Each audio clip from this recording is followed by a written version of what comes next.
Welcome to the drivers' press conference ahead of the 2019 Russian Grand Prix. Joining us today from left to right, we have Lance Stroll, Kimi Raikkonen, Daniil Kvyat, Valtteri Bottas and Kevin Magnussen. Danny, if we could start with you, please. Home race, tell us about the build-up. How busy have you been? Well, yeah, not too busy. It's a back-to-back race in Singapore, so pretty much arrived to Moscow for one day, get a little break, then here on Wednesday had a bit of an events yesterday evening, usual stuff at the home Grand Prix, and yeah, today just a bit busier than usual, but it's always a pleasure for your home Grand Prix, so it's okay. Tell us about the reception you got from the fans when you arrived here in Sochi. Well, I haven't seen too many fans yet, but I will see tonight at the autograph session, but yes, I was doing track walk, and a few people, yeah, definitely were quite excited. And I think people love Formula One here, and it's quite good to see for me that I hope to see a lot of people on the grandstands here on Sunday and Saturday. It would mean a lot to me, and it would mean also that the autosport in Russia is growing a lot, and obviously I'm happy to contribute. Now, you said after the Singapore Grand Prix that you struggled with the car. What were the issues, and how confident are you that you can bounce back here this weekend? It was a specific Grand Prix. I mean, I wouldn't really say I struggled a lot with the car, but I skipped FP3. Then in quali, going straight into Q1, just maybe didn't put the best lap in because I didn't have much reference. Then once you start from there, it's harder on the street circuit, and then the race, yeah, was a bit messy. Some moves, I was getting a bit stuck behind people when I had fresher tires. This year usually was good for me. Then in Singapore maybe wasn't as good. But my mirrors were foggy, so I couldn't really fight with people properly. And then yeah, the race was just difficult, to be honest. We had contact with Kimi, but it was at that point my race already wasn't looking very good. So, but I was still in contention for maybe a point. But yeah, it was a difficult race. All know, and they sometimes happen, and sometimes they're necessary. Okay, thanks, Danny. Good luck this weekend. Lance, if we could come on to you, please. Big update package for Racing Point in Singapore. How effective was it? Yeah, I mean, it's still early days. I think on paper it looked quite positive. We were quite competitive throughout the weekend. Qualifying was a struggle on my part with gaps and stuff in Q1. So we had a bad qualifying on Saturday, but then in the race the pace looked better. We were, yeah, it was just a messy weekend all in all for both cars. Sergio had a technical issue in the race, so he had to stop, and yeah, I was looking good up until I clipped the wall on my second stint, and I got a puncture. So it was a messy weekend, but I think there's yeah, still a lot to come, and early signs are good with the upgrade. Things are looking positive, but it's about really unlocking it to its full potential. You say the early signs are good. Where is the car better with this upgrade? I think just general grip, rear grip is much better, stability is better, and now it's just about getting the right balance with this new upgrade, and that sometimes takes a weekend. And yeah, Singapore is a unique circuit. It's it's one of a kind. So I'm looking forward to this weekend and the coming events. Now, you've been involved in some great on-track battles this year. Tremendous last lap in Singapore with Ricciardo, Sainz and Grosjean. How much are you enjoying those battles? Yeah, it's always fun. Unfortunately, we were at that stage in the race. We weren't in a position to score points. So it's always fun, though. Wheel-to-wheel racing is always good. And this year in the midfield, it's so tight. We've seen a lot of good fights and close racing in the midfield. So I'm sure it's very exciting for the fans, but yeah, unfortunately our race was kind of done at that stage. It was really yeah, it was really done after we had a puncture, and after I clipped the wall and we got that puncture. So yeah, but at least it was yeah, it was exciting, and I'm sure it was a lot of fun to watch from the outside. Thank you, Lance. Good luck this weekend. Kevin, if I could come to you now, please. You have a great record here. Qualified fifth last year, lots of points finishes at this racetrack. Can you talk to us about the track? What is it like to drive, and what do you need from your car to be quick? I would say it's a little bit kind of specific track. Lots of medium speed corners, like 90 degrees. I'd say you need a good strong front end here, but as always you need good traction as well. So it's not that you need much different car to usual, but it's I think a pretty good track. Decent to drive and offers good opportunity for racing and overtaking. So kind of I quite like it. Now, on the subject of car performance, are you starting to make progress with your car? Do you understand the car now?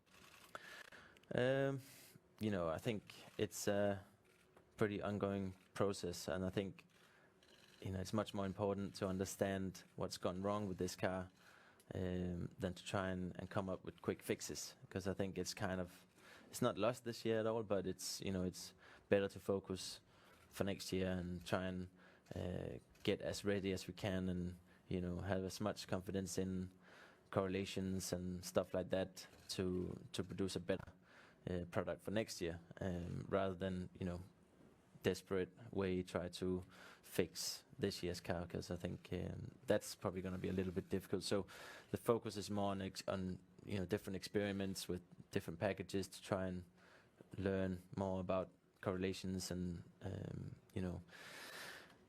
sensitivities and stuff like that. So it's a little bit frustrating, because obviously we'd all prefer to just be maximum flat out trying to perform the best we can, which of course we are, but at the same time we are spending a lot of energy on experiments.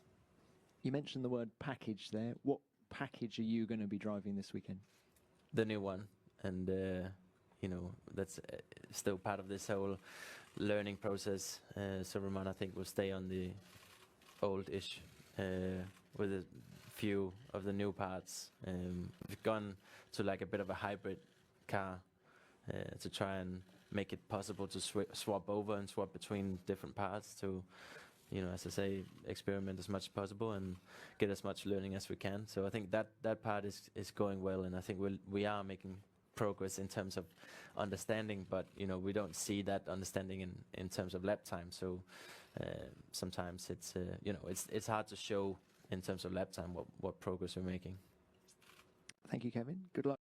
Thank you, Kevin. Good luck with that. Kimi, if I could come to you now, please. Frustrating race for you in Singapore. Different kind of street track here with longer straights. How confident are you of having a better weekend? Never know really, but I think it should be better for us. Hopefully it is. I think Singapore, some points it felt pretty okay, mainly not, but I think maybe our car is not the best over the bumps and things that you need for Singapore, but let's see how it comes, but would expect to be a bit better here. Better because of the smooth track surface, or better because of the Ferrari power unit? Why do you think it's better? Just track layout and how the surface is and everything, but I might be wrong as well, hopefully not, but hopefully we have a bit more smoother weekend and a bit more speed, so yeah. Now, Kimi, this is a bit of a landmark race for you. It's race number 307, which takes you to third overall in the most experienced list. You're surpassing Schumacher and Jenson Button this weekend. When you started out in 2001, did you ever imagine that you'd be around for this long? Definitely not. I think I was wishing to stop much earlier. I kind of stopped it already, but no, for sure not. I don't think I have any ideas how long. Hopefully at least 1 or 2 years, but things has turned to be different. But I didn't really have a plan before, so I still don't. So we'll try to do good things, and as long as we enjoy it, and obviously we'll keep racing and see what happens. Given the competitive nature of this sport, do you take a lot of pride in your longevity? Not really. I mean, to me, as long as I feel myself that I can drive where I expect to be, and I can do things as I in my head I feel I should, then I'm happy to keep going. And plus, as long as the racing is the bigger part than all the other nonsense. But I don't really think that I've done this much racing and this great thing. For me, the results are much more important than any other fact. Maybe a day you stop, and after a while when you look backwards it means something, but right now not. Okay. Thank you, Kimi. Good luck this weekend. Valtteri, thank you for waiting. Coming to you now. Now, you have a great record here. First win, 2017. Pole last year, looking good for the win until that didn't happen. Why are you so quick here coming into the weekend? Yeah, for sure it gives confidence to come into a weekend when you know previously it's been one of the good tracks for you. So that's obviously a nicer way to start a weekend, but in every case always you start from zero. You know, every season, every track changes a little bit, every car is always different every year. So, you know, setup, everything is different. So you're starting from zero, but for sure with a good mindset coming here, knowing that it's been good in the past. And I don't know, just from since the first year coming here, found a good flow on the track, and haven't really had many kind of problematic corners or anything. So being on the pace, but obviously there's always things I can do better this year than I did last year, and that will be the aim.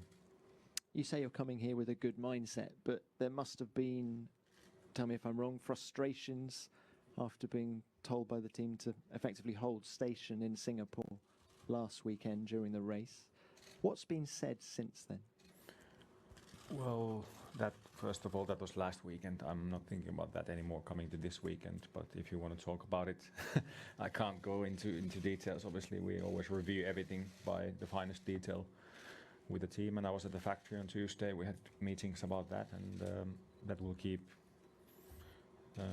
you know, just for us, whatever we've spoken about it. But yeah, we have certain rules, you know, both ways. They're equal. That's how it goes, but just need to make sure I'm not going to be in that kind of situation again. Okay. Thank you, Valtteri. Good luck this weekend. Let's open this to the floor now. Please remember to give your name and publication. First question, please. Fred l'équipe. Question to Daniil. You have since Spa a new teammate. You live the same thing as he lived, being demoted from Red Bull to Toro Rosso.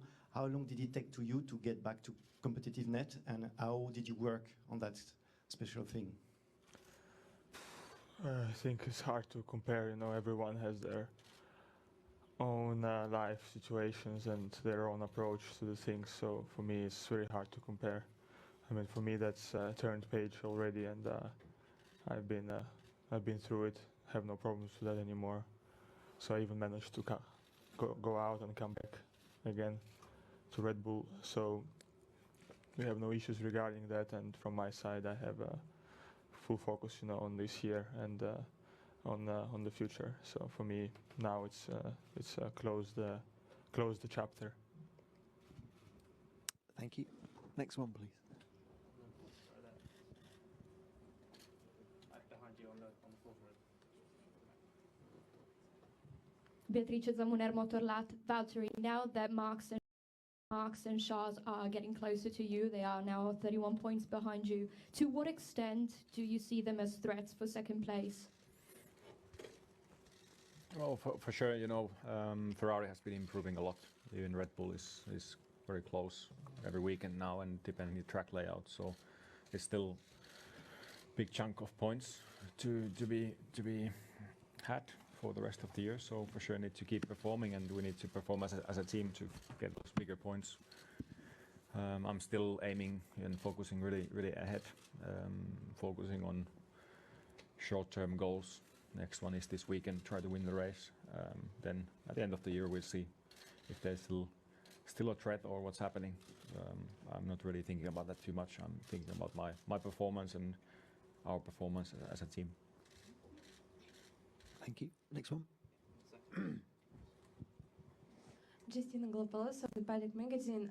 Next year, the racing calendar is expanding, and by 2021, predict even more stages.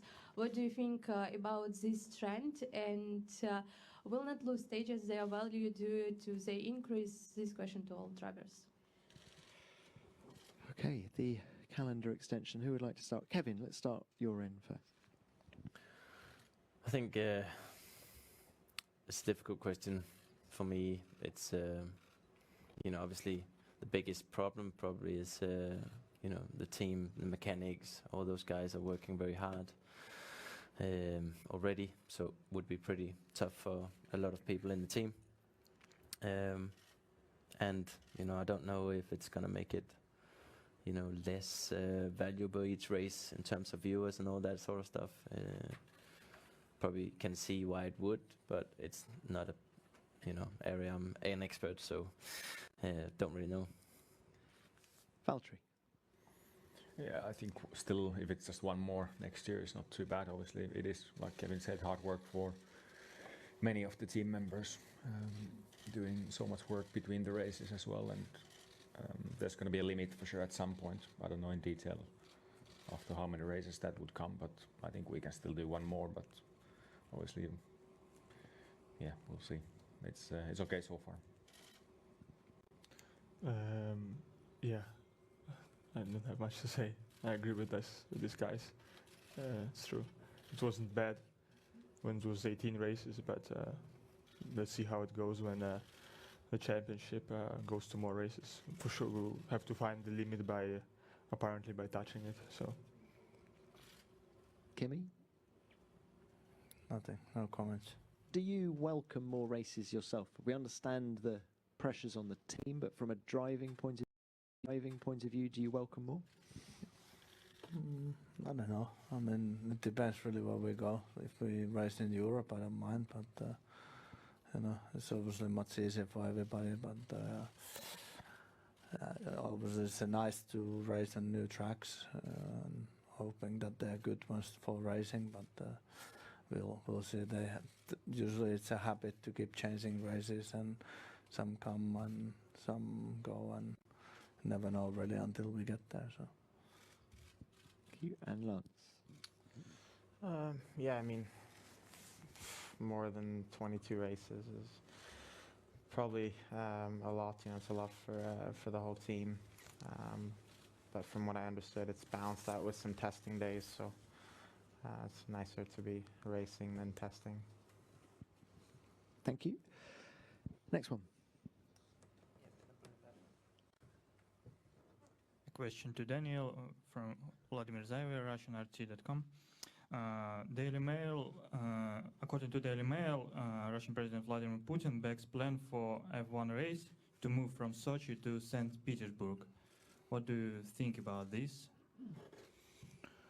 Yeah, I think as long as there is a race in Russia, I'm all up for it. Maybe it's not a bad idea to have it closer to that region also, where there is it's more accessible to the people from Moscow, from St. Petersburg. Maybe it will bring more spectators, which is cool, and maybe also from Europe, from Finland, let's say. It's very popular sport there. It would be cool, why not? It's not a bad idea. Here is very nice, but who knows if there it could be even better. Why not? Fan coming from Finland. Perhaps comment from one of you guys, Valtteri? Yeah, for sure. Could maybe have some more. Obviously, Finnish Grand Prix would be nice as well, but yeah, maybe more Finns would be there, possibly. Kimi, what about a race in St. Petersburg from your point of view? We go wherever the race is, so I don't know. I would guess that there's Finns, I'm sure here even watching, but it's a lot easier for sure. Thank you. Next one, please.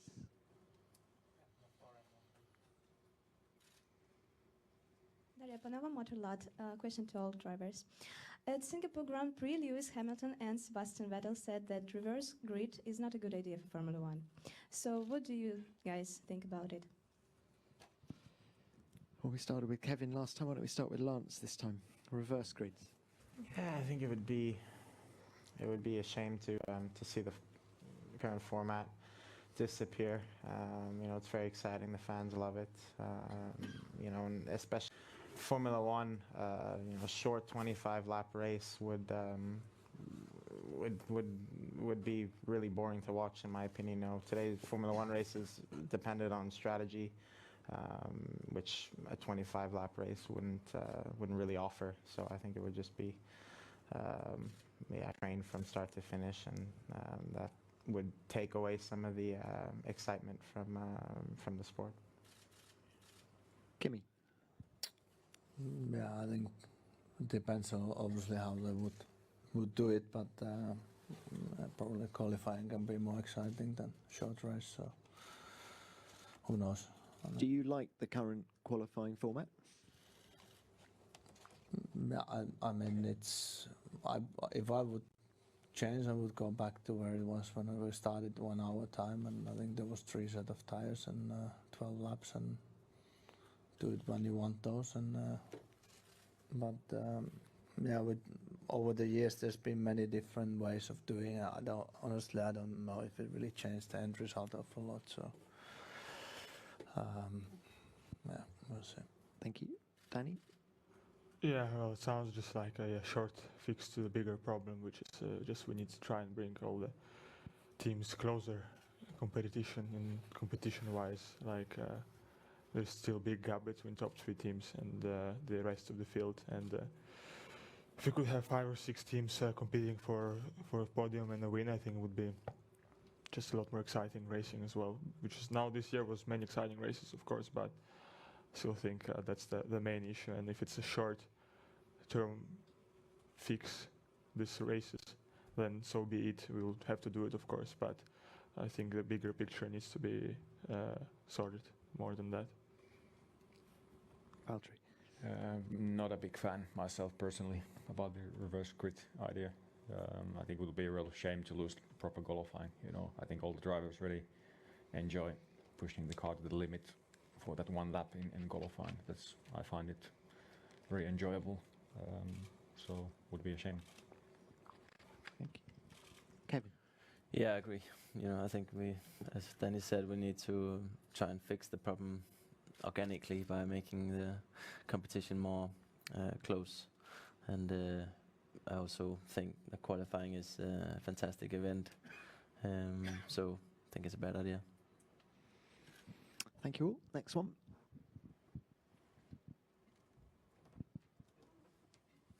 No, that's all we've got time for. Okay.